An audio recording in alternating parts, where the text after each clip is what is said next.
जय हिंद एवरीवन, कैसे हैं आप सभी लोग। तो आज आपके लिए मैं लेकर के आ गया हूं एक बहुत ही खास इवेंट, और इसमें आपके बहुत सारे तमाम सवाल जो आज जो है वो बिल्कुल साफ होने वाले, बिल्कुल क्लियर होने वाले हैं। बच्चों, एक ऐसा सवाल जो एक हर युवा का रहता है कि भाई एयरफोर्स में कैसे बनते हैं, कैसे यार एयरफोर्स की ऊंचाइयों को हमें छूना है, आसमान की ऊंचाइयों को हम लोगों को छूना है, हम भी बनना चाहते हैं सर, हम भी ये नीली वर्दी पाना चाहते हैं। तो बिल्कुल आपके सपनों को जरूर पूरा करेंगे और आपके साथ मिलकर आगे बढ़ेंगे। दोस्तों, ये बहुत सारे सवाल बहुत सारे युवाओं के हैं कि आखिर एयरफोर्स में एयरमैन कैसे बनते हैं। तो आपके इन सारे सवालों के जवाब मैं लेकर के आ गया हूं। तो चलिए शुरू करते हैं। तो बच्चों, सबसे पहले एयरफोर्स में बनने के लिए आपको 3 चरणों से होकर गुजरना पड़ता है, जिसका नाम होता है फेज 1, फेज 2, फेज 3। और एयरफोर्स का पेपर अब अनुमानित जो है, अनुमान मान के चलिए साल में 2 बार होने लगा। अभी पहले ही होता था 2 बार, फिर बीच में क्या हुआ, थोड़ा सा चेंजेस आए तो ये साल में 1 बार होने लगा। मगर अब फिर से जो है साल में आपको 2 मौके मिलते हैं एयरफोर्स के पेपर में, एयरफोर्स में अपने सपने को पूरा करने के। ठीक है बच्चों, तो 3 चरणों के ऊपर बात करेंगे, लेकिन उससे पहले जान लेते हैं कि आपकी उम्र सीमा इसमें क्या होती है और आपका मैरिटल स्टेटस कैसा होना चाहिए। तो बच्चों, इसमें जो अनुमानित उम्र रखी है मैंने, वो रखी है 17 से 20। मतलब जो एज है वो हर साल, मतलब आपको नई एक नोटिफिकेशन में, हर नोटिफिकेशन में एक नया आपको वो मिलेगा, हर बार अपडेटेड मिलेगी। भाई टाइम आगे बढ़ेगा तो एज का भी तो टाइम बढ़ेगा ना आगे, तो उस हिसाब से। लेकिन एक कहते हैं ना मोटा मोटा एक अनुमानित 17 से 20 साल आपकी उम्र होनी चाहिए। आप अनमैरिड मेल और फीमेल होने चाहिए। अब गर्ल्स की एंट्री भी एयरफोर्स में हो गई है, तो गर्ल्स आपको भी मौका है एयरफोर्स में जाने का। ठीक है साहब, आगे बढ़ते हैं। और एक इंपॉर्टेंट सवाल कि सर एजुकेशनल क्वालिफिकेशन क्या होती है। तो चलो शुरू करते हैं और जानते हैं कि आपके पास क्या क्या होना चाहिए एयरफोर्स में जाने के लिए एजुकेशन पॉइंट ऑफ व्यू से। तो बच्चों, यहाँ पर इसको 2 भागों में बांटा गया, एक साइंस, एक अदर देन साइंस, जिसको आप लोग सुनते हैं ना एक्स ग्रुप। तो ये जो हमारा साइंस वाला है वो दरअसल रिप्रेजेंट करता है एक्स ग्रुप को। अब एक्स ग्रुप में यानी कि जो टेक्निकल ट्रेड है उसमें जाने के लिए क्या क्या होना चाहिए। आपके पास 10+2 होना चाहिए मैथमेटिक्स, फिजिक्स और इंग्लिश में, जिसके आपके 50% मार्क्स होने चाहिए और 50% मार्क्स आपके क्यों भाई साहब इंग्लिश में, यानी कि आपको इंग्लिश में अलग से 50% होने चाहिए, बाकी को मिलाकर, और ये आपका क्या अकेला। ठीक है साहब, ये चीज याद रखनी है। फिर हम आगे बढ़ते हैं। जो बच्चे कहते हैं कि सर ये तो एक्स ग्रुप तो हो गया, हमारे पास तो है मैथ नहीं है, हमारे पास तो बायोलॉजी है, हमारे पास तो आर्ट साइड है, हमारे पास तो कॉमर्स है, तो क्या हम एयरफोर्स में नहीं जाएंगे? नहीं, आप भी जा सकते हो, आपके लिए भी सुविधा है। तो आपके पास 10+2 50% marks with 50% marks in Hindi, sorry in English. क्या होना चाहिए बच्चों? इंग्लिश में आपके 50% मार्क्स होने चाहिए और आपके 10+2 में 50% मार्क्स होने चाहिए। चाहे आपके पास बायोलॉजी हो, चाहे आपके पास कॉमर्स हो, आप वाई ग्रुप में जा सकते हैं। आपके पास भी मौका है नॉन टेक्निकल ट्रेड के थ्रू एयरफोर्स में जाने का। यानी कि मत घबराना कि मेरे पास फिजिक्स और मैथ नहीं है तो मैं क्या एयरफोर्स के सपने को पूरा नहीं कर सकता। आप भी जा सकते हैं, आपके लिए भी मौका है। यानी कि बच्चों, एक बात तो बहुत बढ़िया हो गई कि चाहे टेक्निकल ट्रेड हो, चाहे नॉन टेक्निकल ट्रेड हो, चाहे आपके पास साइंस साइड हो या आप आर्ट साइड के बंदे हो, आपका सपना पूरा हो सकता है। चलिए, अब मैं आपसे बात करता हूँ कुछ मेडिकल स्टैंडर्ड हैं। इनको बहुत डेप्थ में तो नहीं समझेंगे, लेकिन फिर भी कुछ इंपॉर्टेंट बातें जो आपके सामने दे रखी हैं। हाइट, वेट, चेस्ट, जो सबसे इंपॉर्टेंट है, ये वेट बहुत सभी बच्चों का जान लेते हैं। तो बच्चों, उसने कहा है कि मिनिमम एक्सेप्टेबल हाइट 152 सेंटीमीटर, यानी कि 152.5 सेंटीमीटर हाइट होनी चाहिए मेल कैटेगरी की और 152 फीमेल की। राइट। दूसरा कहा गया है कि वेट का जो प्रपोर्शन है वो हाइट और एज के अकॉर्डिंग होगा, मतलब जितना आपका वेट होगा उसके अकॉर्डिंग आपकी हाइट होनी चाहिए। जैसी आपकी हाइट होगी उसके अकॉर्डिंग आपका वेट होना चाहिए। फिर चेस्ट के बारे में कहा गया कि जो मेल हैं उनका 77 सेंटीमीटर चेस्ट होना चाहिए और एक्सपेंशन मांगा है 5 सेंटीमीटर का, यानी कि आपको जो आपका एक्सपेंशन है वो 5 बढ़ जाना चाहिए, यानी कि लगभग 82 एक्सपेंशन के साथ, और वहां से 77। ठीक है, इस तरीके से बच्चों जो फीमेल है उसका एक्सपेंशन यहाँ पर 5 सेंटीमीटर भी मांगा गया है। ठीक है साहब, आगे बढ़ते हैं। देन उसके बाद कुछ इसमें बताइए कॉर्नियल सर्जरी। बच्चों, कुछ कॉर्नियल सर्जरी होती है, अगर आपकी कॉर्नियल सर्जरी है तो वो एक्सेप्टेबल नहीं होगी, मतलब आपकी किसी तरह की सर्जरी नहीं होनी चाहिए। ये चीज आप याद रखना। इसने क्या बोला है कि आपको 6 मीटर से लगभग आपको दोनों कान आपको टेस्ट लिया जाएगा और ये चेक किया जाएगा कि आप कम से कम 6 मीटर की जो है दूर से सुनने वाले के लिए बिल्कुल क्या हो, बेस्ट हो। ठीक है, इस तरीके से डेंटल पॉइंट्स भी होते हैं जिसमें 14 डेंटल पॉइंट्स आपको दिए जाते हैं। बच्चों मेडिकल के कुछ स्टैंडर्ड है जिन पर हम एक सेपरेट वीडियो बनाएंगे, लेकिन अभी आपको जो है वो बेसिक इंफॉर्मेशन मिलनी चाहिए कि एयरफोर्स में आखिर किस तरीके से जाते हैं। हाइट वेट टेस्ट आपको मैंने बता दिए हैं। ठीक है साहब, आगे बढ़ते हैं और देखते हैं कि विजुअल स्टैंडर्ड क्या है। इसमें दिखाया कि 6/12 और 6/6 करेक्टेबल है। ठीक है, तो ये आपके क्या है बच्चों, विजुअल स्टैंडर्ड्स हैं आपके लिए medical standard point of view से। अब बच्चों बात करते हैं सबसे इंपॉर्टेंट पॉइंट, क्योंकि देखिए बच्चों मेडिकल होता है या आपके जो भी चीजें होती है उस पर वीडियो बनाएंगे हम लोग, जिसमें पूरा मेडिकल बताएंगे, बिल्कुल एक एक पॉइंट इमेज से सब कुछ। अभी हमें एक बेसिक इंफॉर्मेशन लेनी है इस वीडियो में कि हमें पता चल जाए कि भाई फेज 1 क्या होता है, फेज 2 क्या होता है और फेज 3 क्या होता है। तो अब आप बहुत ध्यान से सुनेंगे कि एयरफोर्स का जो फेज 1 होता है, जिसमें सबसे पहली आपकी परीक्षा होती है लिखित परीक्षा, जिसको आप एयरफोर्स के रिटन एग्जाम के नाम से जानते हैं कि भाई एयरफोर्स का फेज 1 है, यानी कि लिखित परीक्षा है। अब लिखित परीक्षा में क्या होता है ये भी सामने हमारे होता है। तो अब बच्चों देखो ध्यान रखो, ये क्या दे रखा है उसने, साइंस सब्जेक्ट कह रहा है total duration of this online test shall be 60 minute, यानी कि जो एक्स ग्रुप वाले बच्चे हैं उनको 60 मिनट दिए जाएंगे, जिसमें आपका इंग्लिश रहेगा, फिजिक्स रहेगा और मैथ्स। और मैं आपको ये बता दूं कि इंग्लिश के 20 क्वेश्चन आएंगे, फिजिक्स के 25 आएंगे और 25 ही आपके मैथमेटिक्स के आएंगे, यानी कि एक कुल मिलाकर के आपको 70 क्वेश्चंस दिए जाएंगे, जो आपको लगभग कितने करने में होंगे, 60 मिनट्स में आपको करना होगा 70 क्वेश्चन। ये भी आपको मैंने लिख के दे दिया। फिर आता है आपका अदर देन साइंस, यानी कि जो आपके वाई ग्रुप वाले बच्चे होते हैं, जिसके लिए समय मिलता है आपको 45 मिनट का, और इसमें आपका इंग्लिश आता है 20 का और बाकी का रहता है रागा। अब रागा में क्या होता है, रागा में आपका जनरल अवेयरनेस 50 के लिए आपको 45 मिनट का समय देता है, इसमें जनरल अवेयरनेस, रीजनिंग और मैथमेटिक्स के क्वेश्चंस रहते हैं, करंट अफेयर वगैरह के। ठीक है साहब, तो ये आपका था सबसे पहले रिटन एग्जाम का एक पैटर्न। जब आप रिटन एग्जाम क्रैक कर लेते हैं, देखते हैं फिर क्या होगा आगे। ठीक है साहब, तो जब आप बच्चों रिटन एग्जाम पास कर लेते हैं, और एक चीज में और इंपॉर्टेंट कही गई है, देखो उसके बारे में आपको बता दिया गया कि यहां पर लिख रखा है कि नेगेटिव मार्किंग। बेटा ध्यान रखना कि जो आपका एयरफोर्स का पेपर होता है उसमें 0.25 आपकी नेगेटिव मार्किंग भी होती है। ये बच्चों का सवाल रहता है कि लिखित परीक्षा में नेगेटिव मार्किंग होती है, तो हाँ होती है। अगर आपने 4 उत्तर गलत कर दिए तो आपका 1 नंबर कट जाएगा।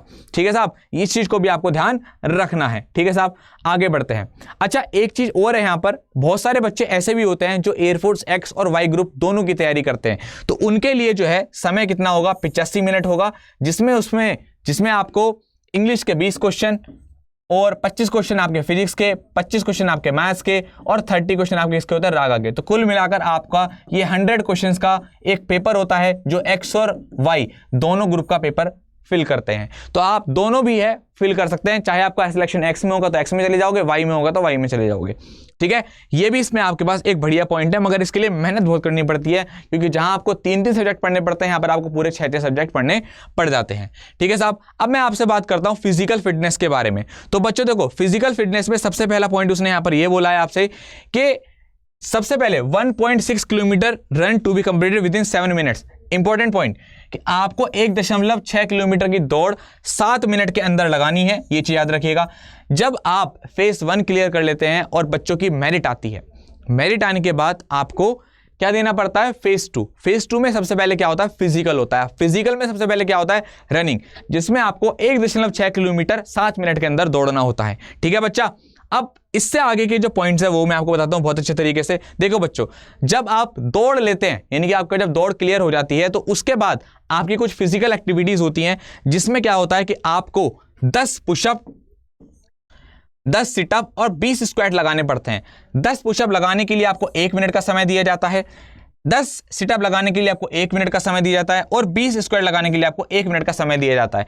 Test will be conducted after 10 minutes break on completion of run, यानी कि दौड़ के बाद आपको 10 मिनट का ब्रेक दिया जाएगा। इस तरीके से आपको थोड़ा थोड़ा गैप भी देंगे, और उसके हिसाब से आपका देखो उसने कहा test will be conducted after 2 minutes break on completion of 10 pushup, यानी कि जब आप पुशअप लगाओगे तो देखो रनिंग करिए आपने, आप दौड़ कर आए, भाग करके दौड़ कर आए, और आप जैसे दौड़ कर आए फटाफट से, तो आपको 10 मिनट का ब्रेक देंगे। ठीक है, 10 मिनट के बाद आपसे बोलेंगे पुशअप लगाओ, पुशअप के बाद आपको 2 मिनट का ब्रेक देंगे, फिर आपसे कहेंगे सीटअप लगाओ, फिर आपको 2 मिनट का ब्रेक देंगे, फिर आपसे बोलेंगे स्क्वाट लगाओ। अब ये पुशअप, स्क्वाट है ना, और सीटअप क्या होता है, ये भी आपको बड़ी प्यारी प्रेजेंटेशन मैंने लिखी है, दी है। अगर आपको मजा आ जाए इस बात पर, तो सारे बच्चे एक लाइक ठोक देना इस वीडियो पर और दबाकर शेयर करना।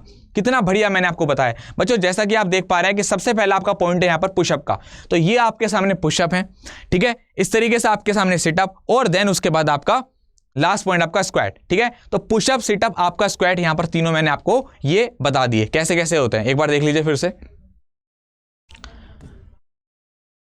देन उसके बाद राइट, डन। इसमें क्या होता है कि अलग अलग वो आपको बताएंगे कैसे करना है। इसने क्या रखा है, हाथों को जमीन पर रख रखा है, लेकिन उसमें आपके पैरों को, ये जो आप देख पा रहे हैं, ये इसने हाथ लाकर यहां रखे हैं, जबकि हाथ इस पैरों पे टच करने होते हैं, ठीक है। ये चीज आपको ध्यान रखनी है। उसके बाद बच्चों हम आते हैं कि फीमेल के लिए क्या है साहब। फीमेल के लिए 1.5 मिनट का समय दिया गया है, 10 सिटअप और 15 उनको स्क्वाट लगाने, सिटअप उनको नहीं लगाने होते, ठीक है साहब। चलिए, अच्छा ओके, तो ये किसका था बच्चों, फीमेल का था। वो मेल का था, वो मेल का था जिसमें तीनों चीजें थी, मैंने आपको बताया कि कैसे कैसे होगा। ये किसके लिए है, आपका फीमेल के लिए, जिसमें आपको 10 सिटअप लगाने, 1 मिनट 30 सेकंड का आपको टाइम दिया जाएगा, फिर आपको 10 मिनट का ब्रेक देंगे रनिंग के बाद, फिर आपको 2 मिनट का गैप यहां पर भी मिलेगा, सेम है। अब बात करते हैं बच्चों फेज 2 में, जब आपका फिजिकल हो जाता है, आपका रनिंग हो जाता है, रनिंग के बाद आपके फिजिकल एक्टिविटी जैसे कि पुशअप, सिटअप ये हो जाते हैं, तब उसके बाद हम बात करते हैं माइंड गेम, फिर खेला जाता है आपके दिमाग से, और वहां पर आपके लिए होता है अडेप्टेबिलिटी टेस्ट 1 और अडेप्टेबिलिटी टेस्ट 2। अब सुन लीजिए ये अडेप्टेबिलिटी टेस्ट क्या होता है। उसने बोला कि all candidate who pass the physical fitness, देखो क्या कहा उसने, जो पीएफटी पास कर लेते हैं, ठीक है, उनको बुलाया जाता है test 1, that is adaptability test, जिसमें ऑब्जेक्टिव टाइप रिटन टेस्ट होता है। अब इसमें क्वेश्चंस कैसे आते हैं बच्चों, इसमें क्वेश्चन वही आते हैं जो आपने पढ़े होते हैं, मींस यानी कि जैसे रीजनिंग के क्वेश्चन दे देगा आपको, ठीक है, कुछ मतलब कहते हैं ना पहेली टाइप क्वेश्चन दे देता है, और इंग्लिश के क्वेश्चन आते हैं, तो ये भी आपका 40-50 क्वेश्चन देता है वो आपको, और ये केवल क्वालिफाइंग इन नेचर होता है, मतलब इसमें ऐसा नहीं कि नेगेटिव मार्किंग है, कुछ है, ये केवल क्वालिफाइंग इन नेचर होता है। देखते हैं कि भाई आपने जो रिटर्न पास करके आए हो, आपने क्या यहाँ पर हमारे सामने कैसा परफॉर्म कर रहे हो, ठीक है साहब।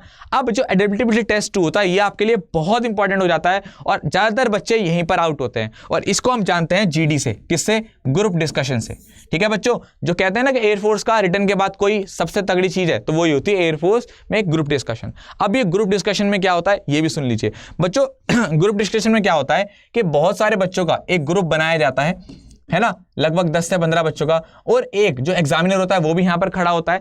आपको 5 मिनट दिए जाते हैं, 5 मिनट आपको दिए जाता है, एक पेपर दिया जाता है जिसमें एक टॉपिक रहता है, आपको उस टॉपिक को पढ़ना होता है, और अपना इंट्रो के साथ आपको खुद उठ करके अपना इंट्रो देना होता है, और इंट्रो के बाद उस टॉपिक के बारे में इसमें सभी लोगों से डिबेट करनी होती है, पॉइंट्स बताने होते हैं कि क्या सही है क्या गलत है। अगर आप उसमें बढ़िया बोलने वाले हैं, बस ध्यान रखिएगा जब भी आप जीडी का पेपर दें तो बोले जरूर, अपनी बात रखें जरूर, ठीक है।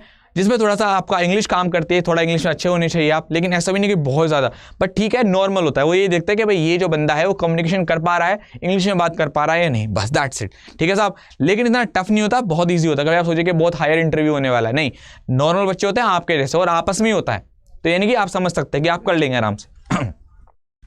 उसके बाद बच्चों जब ये आपका फेज 2 कंप्लीट हो जाता है, देन उसके बाद आती है phase 3, that is last final point, और उसको हम बोलते हैं मेडिकल, जहां पर आपके मेडिकल टेस्ट होता है। मेडिकल में आपका ब्लड टेस्ट होता है, यूरिन टेस्ट होता है, बायोकेमिस्ट्री होती है आपकी, एक्सरे चेस्ट का टेस्ट होता है, अल्ट्रासोनोग्राफी, बहुत सारे ऐसे आपके ईसीजी होता है आपका, है ना, आप किसी तरह का कोई ड्रग्स वगैरह तो नहीं लेते, इस तरह के नार्कोटिक टेस्ट भी होते हैं आपके, तो बहुत कुछ आपका मेडिकल फेज में होता है। लेकिन भाई सिंपल सी बात है, अगर आप डिफेंस की तैयारी कर रहे हैं तो ये सब चीजें आपके साथ नहीं, आप फिजिकली फिट होते हैं, मेंटली फिट होते हैं, बस आपको रिटर्न और किसी भी तरीके से जीडी निकालना होता है फिर फाइनली। लेकिन फिर भी कुछ बच्चे मेडिकल आउट भी होते हैं, तो थोड़ा सा पहले से ध्यान रखना कि किन किन चीज़ों का ध्यान रखना पड़ता है, वो मैं आपको अलग से सेपरेट वीडियो में बता दूंगा।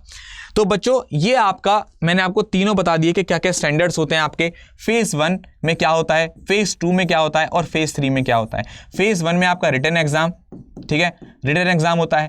फेज 2 में आपका पीएफटी, और जिसमें पूरा फिजिकल टेस्ट और जीडी होता है, और लास्ट आपका फेज 3 जिसमें हम क्या रखते हैं, मेडिकल रखते हैं। तो उम्मीद करता हूं कि आपको तीनों पॉइंट समझ में आ जाते हैं। जब आप ये तीनों पेपर पास कर लेते हैं तो आपकी एक पीएसएल बनती है, दैट इज प्रोविजनल लिस्ट, है ना, और एक पीएसएल बनने के बाद बच्चों, प्रोविजनल लिस्ट बनने के बाद आपको एक उसके बाद एक फाइनल लिस्ट बनती है, उसको हम बोलते हैं इनरोलमेंट लिस्ट। है ना। और जो इनरोलमेंट लिस्ट होती है वो होता है आपका फाइनली ग्रीन कार्ड, एयरफोर्स में जाने का सपना आपका पूरा हो जाता है।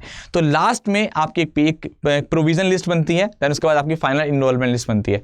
प्रोविजन लिस्ट उन बच्चों की बनती है जो ये फेज़ 1, फेज़ 2, फेज़ 3 तीनों का पास कर लेते हैं, और फाइनल लिस्ट जो आपकी बनती है जो टॉपर्स होता है, यानी कि जो ऊपर के मेरिट वाले बच्चे होते हैं, ठीक है साहब। तो इस तरीके से आपका हो जाता है फाइनल सिलेक्शन और आपका सपना पूरा हो जाता है एयरफोर्स में जाने का। अब क्या है बच्चों, सबसे इंपॉर्टेंट पॉइंट है कि आपको फेज़ 1 कैसे क्लियर करना है, और उसके लिए आपको करनी पड़ेगी रिटन एग्जाम की तैयारी। अब रिटन एग्जाम की तैयारी आप कैसे करते हैं जरा ये सुन लीजिए।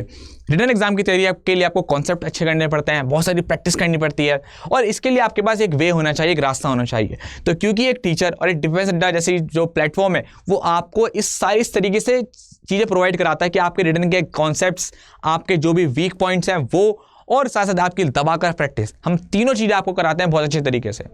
उसके लिए आपको क्या करना पड़ता है बच्चों अभी जैसे मैं बात करूं, ये वीडियो अभी आपका है आपका, तो इसमें हमारा एक बैच स्टार्ट हो रहा है और उसका नाम है आपका अग्निवीर वायु 2, और ये स्टार्ट हो रहा है 31 जनवरी 2023 से, ठीक है साहब। आप इस बैच को ले सकते हैं, मगर इस बैच को आप किस तरीके से लेंगे ये भी मैं आपको बता देता हूं बच्चों। आप सबसे पहले जाएंगे गूगल क्रोम पर, सबसे पहले आप जाएंगे बच्चों कहां पर, गूगल क्रोम पर। मैं आपको बता देता हूं कि कैसे आपको बैच लेने होते हैं। आप गूगल क्रोम पर जाएंगे और आप सबसे पहले यहां पर टाइप करेंगे अड्डा 247। जैसे आप अड्डा 247 टाइप करेंगे या अड्डा 247 का ऑफिशियल ऐप डाउनलोड कर लेंगे, दोनों तरीके हैं। आप जैसे इस पर क्लिक करेंगे तो आपके सामने एक डैशबोर्ड खुलकर आ जाएगा, ऐसा ऐप में भी आएगा। ऐप में आने के बाद आप देखेंगे तो यहां पर आपके सामने आएगा डिफेंस। इस डिफेंस पर क्लिक करेंगे तो आप चाहे किसी भी एग्जाम की तैयारी कर रहे हो, सीआरपीएफ, जो भी आप एग्जाम की तैयारी कर रहे हैं, आपके लिए पूरा जो है यहाँ पर सब कुछ है।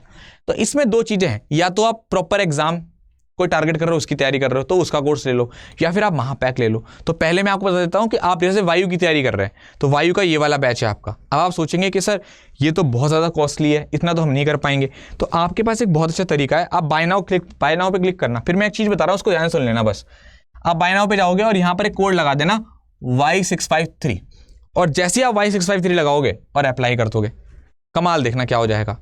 यही कोर्स आपको मिल जाएगा 1050 रुपीज़ के आसपास का, यानी कि आपको मिल जाएगा अप टू 77% तक डिस्काउंट एयरफोर्स के लिए। अब बच्चे का सवाल आता है कि सर ये तो ठीक है, इसमें क्या हमें पीडीएफ मिलेगी? हाँ, आपको पीडीएफ मिलेगी यहाँ पर। सर जैसे मान लो मेरी क्लास छूट गई, लाइव क्लास ले सकता हूँ? लाइव क्लास ले सकते हो। अगर मेरी क्लास रह गई तो आपको रिकॉर्डेड भी मिलेगी, यानी कि हर एक टीचर के सारे नोट्स, और ना केवल एक टीचर, पूरी टीम, चाहे मैथ हो, रीजनिंग हो, कंप्लीट तैयारी, चाहे आप एयरफोर्स एक्स ग्रुप की तैयारी कर रहे हो चाहे वाई ग्रुप की, आपके लिए बिल्कुल परफेक्ट बैच है।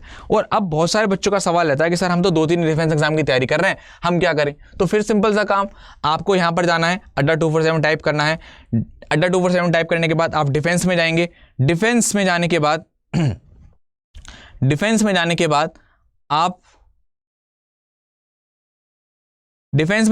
आप क्लिक करेंगे महापैक पर। जैसे आप महापैक पर क्लिक करते हैं तो ये है आपके लिए सबसे बेस्ट ऑप्शन, क्योंकि यहाँ पर आपको मिलते हैं हर एक चीज़, यानी कि जैसे आपको टेस्ट सीरीज मिलती है, 5000 के आसपास टेस्ट हैं, 3000 प्लस वीडियो हैं, 500 आपके पास किताबें हैं, और ये आप 6 मंथ के लिए भी ले सकते हैं। जरूरी नहीं अगर आप 1 साल आप पहले सोच रहे हैं कि मैंने पढ़ के देखता हूँ पहले। इसमें आप चाहे जिस एग्जाम की तैयारी कर रहे हो, आप एयरफोर्स ही कर रहे हैं, एनडी कर रहे हैं, और जितने भी नए कोर्स आएंगे वो भी इसमें ऐड हो जाएंगे, ठीक है साहब। बाय नाउ पे क्लिक करते हैं।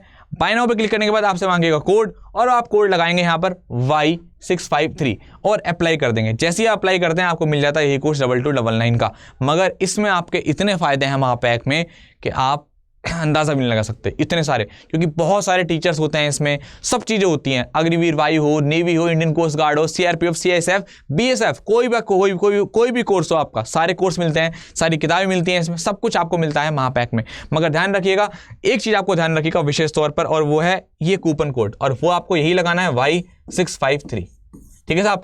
उम्मीद करता हूं वीडियो बढ़िया लगेगी, इन्फॉर्मेशन बढ़िया लगेगी, और आपको ये समझ में आ गया कि भाई आखिर किस तरीके से एयरफोर्स फेज़ 1, फेज़ 2, फेज़ 3 में क्या क्या होता है। तो वीडियो को लाइक और कमेंट करके जरूर बताना कि सेशन आपको कैसा लगा। जय हिंद, जय भारत।